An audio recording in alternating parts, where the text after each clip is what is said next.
আসসালামু আলাইকুম ওয়া রাহমাতুল্লাহ।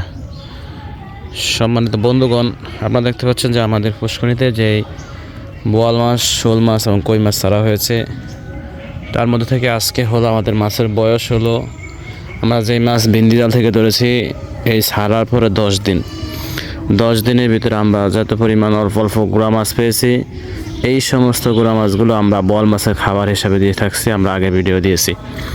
এখন আপনাদের দেখাচ্ছি যে আমাদের মাছগুলো কতটুকু হয়েছে। আমরা মাছগুলো বসে দিয়ে ধরা লাগে না, সকাল সকাল আমাদের মাছগুলো এমনিই বাসে ওঠে। দেখেন মাছগুলো কীরকম দেখাচ্ছে, যে মাছগুলো 4-5 আঙ্গুল ছিল, 4-5 ইঞ্চি ছিল, এখন 6-7 ইঞ্চি দেখা যাচ্ছে। এখন আমাদের মাছের বয়স 10 দিন, বা বলতে পারেন যে যদি একেবারে রেনু থেকে শুরু করি তাহলে মাছের বয়স 1 মাসের বেশি হয়ে গেছে। আর আমরা যেই পরিমাণ যেই সাইজ পেয়েছি, ওই সাইজ অনুযায়ী আমাদের মাছের বয়স হলো আজকে 10 দিন। তখন আমরা 4 ইঞ্চি 5 ইঞ্চি পেয়েছি, এখন 7 ইঞ্চি 8 ইঞ্চি হয়েছে।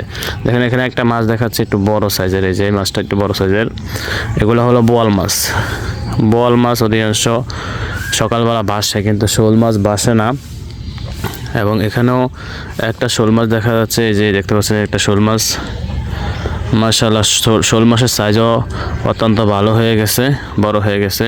তো ঠিক মতন গুঁড়া মাছ দেওয়া হয়, ঠিক মতো যদি গুঁড়া মাছ দেওয়া হয়, খাবার যদি ঠিক মতন দেওয়া হয়, সব সময় যদি গুঁড়া মাছ এরকম অল্প অল্প দিয়ে দিয়ে রাখা যায়। দেখেন অনেক অসংখ্য গুঁড়া মাছ আছে খেতে আমাদের পুষ্করিণীতেই। দেখেন সব বিনি করতেছে গুঁড়া মাছগুলো।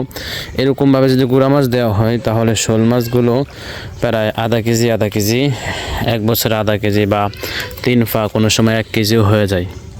আর যদি গুঁড়া মাছ না দেওয়া যায়, এখন দিয়েছি কিছুদিন পর গুঁড়া মাছ পাইনি, তখন আবার পুষ্করিণী খালি হয়ে গেছে, তখন আবার এত বড় হবে না, তখন ছোট ছোট হয়ে থাকবে, ক্যাঙ্গার দিয়ে যাবে। অতএব কারণে মাছের খাদ্যর উপরে মাছ বড় হয়। এবং যে পরিমাণে সুন্দর দেখছেন, এই যে যদি পুষ্করিণী একটু বড় হতো তাহলে আমাদের মাছ আরও বড় হয়ে যেত।